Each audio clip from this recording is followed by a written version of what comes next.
اسلامی شادی کیا ہوتی ہے، اس حوالے سے کچھ باتیں آپ کے سامنے رکھنی ہے۔ سب سے پہلی بات یہ کہ شادی تو دنیا کا ہر انسان کرتا ہے، تقریباً ہر مذہب والے کرتے ہیں، لیکن ہم مسلمان شادی کیوں کرتے ہیں؟ اس سوال کا صحیح جواب بہت کم لوگوں کے پاس ہے۔ شادی کرنے والے سے پوچھے بھائی آپ شادی کیوں کر رہے ہو، تو عام طور سے جواب کیا ہوگا؟ پوری دنیا شادی کرتی ہے، ہم بھی شادی کر رہے ہیں۔ یا کیا کہیں گے، شادی کی عمر ہو گئی ہے شادی کر رہے ہیں، یا کیا کر رہے ہیں، شادی نہیں کریں گے تو سماج کیا کہے گا؟ یہی سارے جوابات ہوتے ہیں، لیکن اس میں سے کوئی جواب ٹھیک نہیں ہے۔ مسلمان کا یہ جواب نہیں ہونا چاہیے۔ مسلمان کا جواب کیا ہونا چاہیے؟ ہم شادی اس لیے کر رہے ہیں کیونکہ ہمارے نبی نے اس کا حکم دیا۔ صحیح بخاری کی حدیث ہے، اللہ کے نبی صلی اللہ علیہ وسلم فرماتے ہیں، یا معشر الشباب، اے نوجوانوں، من استطاع منکم الباءۃ فلیتزوج، تم میں سے جو بھی شادی کی طاقت رکھتا ہے وہ شادی کر لے۔ یہ حکم ہے، آرڈر ہے۔ تو ہم شادی اس لیے کرتے ہیں تاکہ اپنے نبی صلی اللہ علیہ وسلم کے حکم پہ عمل کر سکیں۔ اگر یہ نیت شادی کے وقت ہمارے دل میں ہے تو ہماری شادی دینی ہے، یعنی دینی جذبے سے ہم کر رہے ہیں، ورنہ صحیح بخاری کی پہلی حدیث ہے، انما الاعمال بالنیات، اعمال کا دار و مدار نیتوں پر ہے۔ اگر نیت شامل حال نہیں ہے تو اس عمل کا دین سے کوئی لینا دینا نہیں۔ ایک آدمی مسجد میں آئے اور دوسرے نمازیوں کی طرح اٹھک بیٹھک کر کے چلا جائے، مجھے کیوں کیا پتہ نہیں، لوگ کرتے تھے ہم نے بھی کر لیا، تو یہ نماز ہے؟ یہ نماز نہیں ہے، بلکہ اسے پتہ ہونا چاہیے کہ اللہ کے اسلام کا حکم ہے نماز پڑھنا، اسلام میں نماز ہے، اللہ نے کہا ہے، رسول نے کہا ہے، اس لیے ہم نماز پڑھتے ہیں، تو اس کی نماز ہے۔ تو ایسے شادی اگر ہم ویسے کریں جیسے اور لوگ کرتے ہیں تو ہماری شادی میں ان کی شادی میں فرق ہی کیا ہے؟ تو ہم شادی سب سے پہلی بات یہ اس لیے کرتے ہیں کیونکہ اللہ کے نبی صلی اللہ علیہ وسلم کا حکم، یہیں سے ہم کو ثواب مل گیا، ہماری شادی، ہمارا یہ اٹھایا گیا قدم دینی ہو گیا۔ دوسری بات یہ کہ یہ صرف حکم رسول نہیں ہے بلکہ سنت رسول بھی ہے۔ ابن ماجہ کی حدیث ہے، اللہ کے نبی صلی اللہ علیہ وسلم فرماتے ہیں، النکاح من سنتی فمن لم یعمل بسنتی فلیس منی، نکاح میری سنت ہے اور جو میری سنت پر عمل نہیں کرتا وہ ہم میں سے نہیں ہے۔ اب یہ ایک دوسری نیت ہم شامل کر رہے ہیں، ایک تو حکم رسول پر عمل اور دوسرا سنت رسول پر بھی عمل کا جذبہ ہے کہ ہم یہ شادی کر کے اللہ کے نبی کی سنت پوری کر رہے ہیں۔ ایک اور ثواب ہمارے ساتھ ایڈ ہو گیا، ہماری شادی اور دینی جو ہوگی۔ اس کے علاوہ تیسری بہت امپورٹنٹ چیز کیا ہے شادی میں، کہ شادی کے وقت یہ نیت رکھنا کہ اس اقدام کے ذریعے ہم اپنی عزتیں محفوظ کریں گے، ہم زناکاری بدکاری سے اپنے آپ کو بچائیں گے، چاہے لڑکا ہو چاہے لڑکی ہو۔ اگر یہ نیت لے کر آدمی شادی کرتا ہے تو اس کی شادی بابرکت ہوتی ہے اور آگے اس کو سفلتا ملتی ہے۔ لیکن اگر یہ نیت نہیں ہے تو بہت سارے بدکار شادی سے پہلے بھی بدکار، شادی کے بعد بھی بدکار، شادی سے پہلے بھی تعلقات ہیں اجنبیوں سے، شادی کے بعد بھی افیئر تعلقات سب چالو ہے، کوئی فرق نہیں پڑتا شادی سے۔ کیوں؟ نیت ہی نہیں ہے۔ سنن نسائی کی صحیح حدیث ہے، اللہ کے نبی صلی اللہ علیہ وسلم فرماتے ہیں کہ ثلاثۃ حق علی اللہ عونہم، تین لوگ ایسے ہیں جن کی مدد کرنا اللہ اپنے اوپر لازم کر لیتا ہے۔ تین لوگوں کی مدد کرنا اللہ اپنے اوپر کمپلسری کر لیتا کہ مدد کرنا ہی کرنا۔ ان تینوں میں سے ایک کون ہے؟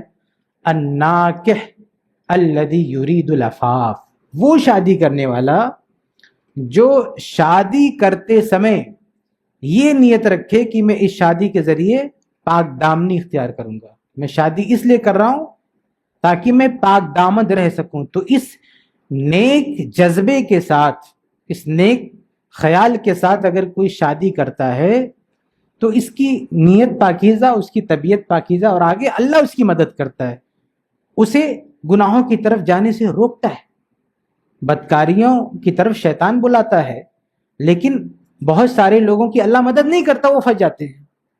اللہ نہیں کرواتا، شیطان کرواتا، خود کرتے، لیکن اللہ کی ہیلپ، اللہ کی مدد نہیں ملتی۔ لیکن جو اللہ والے ہوتے ہیں اللہ کی مدد ہوتی ہے۔ یوسف علیہ السلام کا واقعہ دیکھیں، عزیز مصر کی بھی بلا رہی، اللہ نے کیسے روکا؟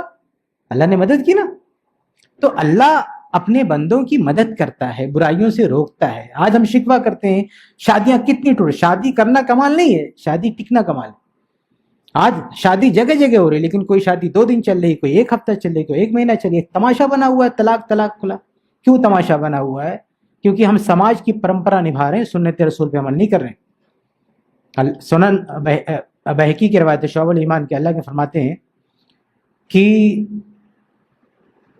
یہ جو شادی ہے، یہ جس نے شادی کر لیا فقط کمل بہ نصف الدین، اس نے آدھے دین پر عمل کر لیا۔ اب جس شادی کو اسلام آدھا دین کہہ رہا ہے، کیوں آدھا دین کہہ رہا ہے؟ کیونکہ دین کے جو مطالبات ہیں، دین کی جو ریکوائرمنٹ ہے کہ آپ مسلمان ہیں تو آپ کو یہ کرنا یہ کرنا، ان میں سے آدھی چیزوں پر عمل کرنے کے لائق آدمی کب تب ہوتا ہے جب وہ شادی کرتا ہے۔ شادی کرتا ہے تو سب سے بڑی بات گناہ سے، بدکاری سے، برے خیالات سے بچ جاتا ہے، عزتیں محفوظ ہو جاتی ہیں، بال بچوں کی ذمہ داری آتی ہے، سماج کو مینج کرنا جانتا ہے، بہت سی چیز سیکھتا ہے۔ تو آدھا اسلام، آدھا دین سمجھو سیکھ جاتا ہے، شادی کے اس کی پریکٹس ہوتی ہے۔ لیکن جو شادی نہیں کرتا ہے یا اسلامی نیت سے شادی نہیں کرتا ہے، اسلامی خیالات نہیں ہے، جذبات نہیں ہے، تو پھر وہ جیسے شادی سے پہلے ہے ایسے شادی کے بعد ہے۔ شادی ایک کھیل تماشا ہے، 2 دن 4 دن کے بعد شادی ٹوٹ جاتی ہے۔ اس لیے شادی کے ساتھ ساتھ ہماری قرآن نے کیا کہا کہ یہ ایک مضبوط ایگریمنٹ ہے، یہ کوئی چھوٹا موٹا عقد نہیں ہے، ایجاب و قبول کرا لیا ہو گیا کل توڑ دیا اس کو، نہیں۔ ہم بہت سارے کانٹریکٹ کرتے ہیں، لیکن یہ کانٹریکٹ سب سے مضبوط ہوتا ہے، اس میں ٹھہراؤ ہونا چاہیے، ٹکاؤ ہونا چاہیے۔ شیطان سب سے زیادہ خوش ہوتا ہے اگر 2 میاں بیوی کو الگ کر دے تو اگر ہم اسلام کی نیت لے کر چلیں گے، دینی خیالات لے کر چلیں گے، تو ہماری شادیوں میں برکت ہوگی۔ اس کے علاوہ بہت ساری چیزیں ہیں، میں زیادہ وقت نہیں لوں گا آپ کو۔ ایک اور چیز ہے کہ نکاح کرنا اللہ کے نبی صلی اللہ علیہ وسلم کی ایک آرزو کی تکمیل ہے۔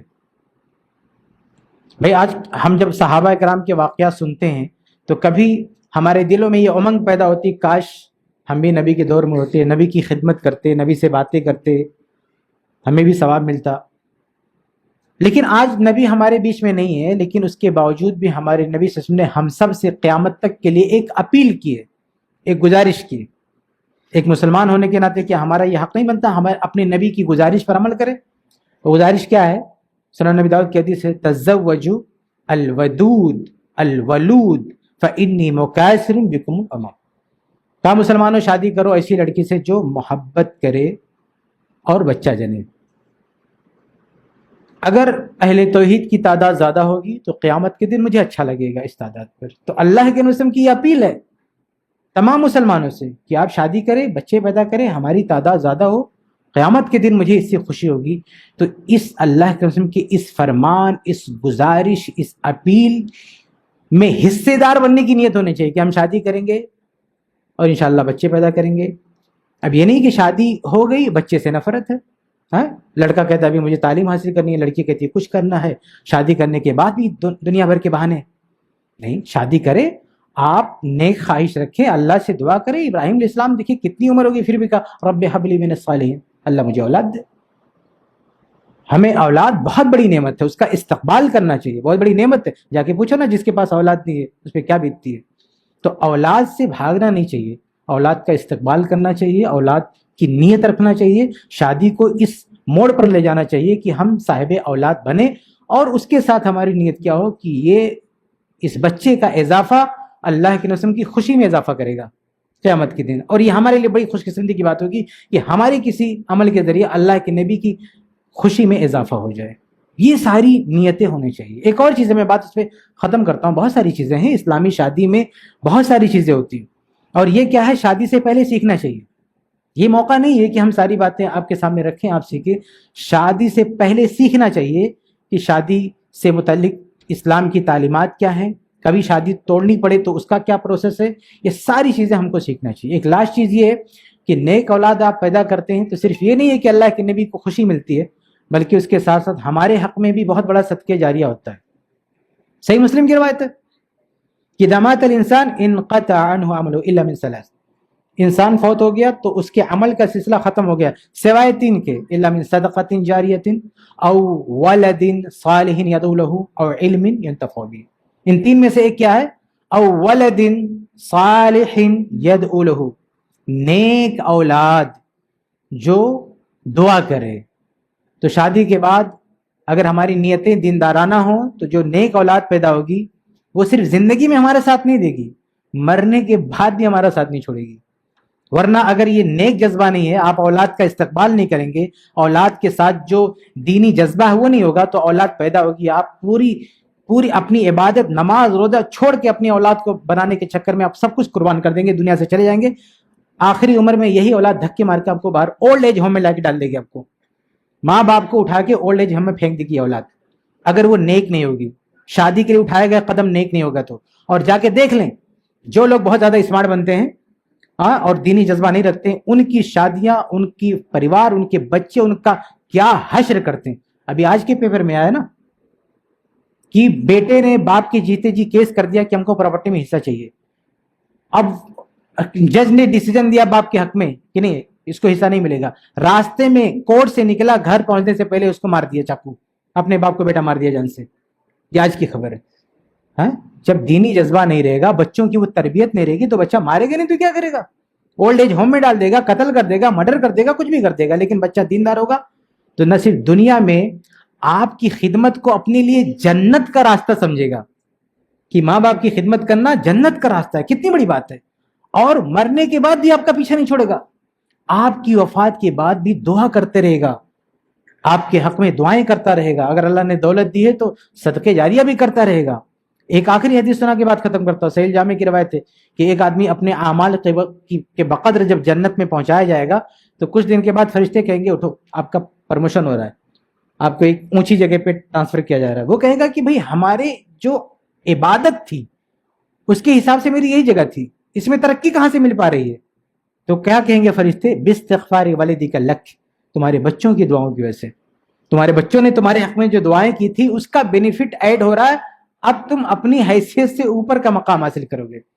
یہ سارے جذبات, یہ ساری نیتیں ہمیں رکھنی چاہیے تاکہ ہماری شادی بابرکت ہو, اسلامی شادی ہو, اسلامی پریوار ہو, اسلامی خاندان ہو, دین کی خدمت کریں, قوم کی خدمت کریں, جب تک زندہ رہیں ماں باپ سے جڑے رہیں, وفات کے بعد بھی جو ہے ماں باپ کے ساتھ جڑے رہیں. ماں باپ کے ساتھ جڑنا یہ, اور ماں باپ اور بچوں کا جو رشتہ ہوتا ہے وہ بڑا مضبوط ہوتا ہے. اور دیکھیے جس طرح دینداری کا جو لیول ہوگا, جو مقام ہوگا, اسی حساب سے خاندان میں دینداری پروان چڑھے گی. صحیح بخاری کی ایک آخری حدیث پیش کر دیتا ہوں ختم معذرت کے ساتھ. ابھی حج کا قربانی کا موسم گیا, حج کا موسم گیا. بہت سارے علماء نے آپ کو سنایا ہوگا کہ ابراہیم علیہ السلام اپنے بیٹے اسماعیل علیہ السلام کو دیکھنے آئے. بیوی تھی, بیٹا نہیں تھا گھر پہ. کہا کیا حال چال ہے؟ کہا بہت تنگی ہے. کیا کہہ دیا بیوی نے؟ بہت تنگی ہے. تو والد محترم نے, ابراہیم علیہ السلام نے میسج دیا کوڈ ورڈ میں, کیا کہ جب تمہارے شوہر آئیں گے تو ان سے کہہ دینا ایغیر عتبۃ بابہ, کہ اپنے گھر کی چوکھٹ بدل دیں, اپنے گھر کی چوکھٹ بدل دیں.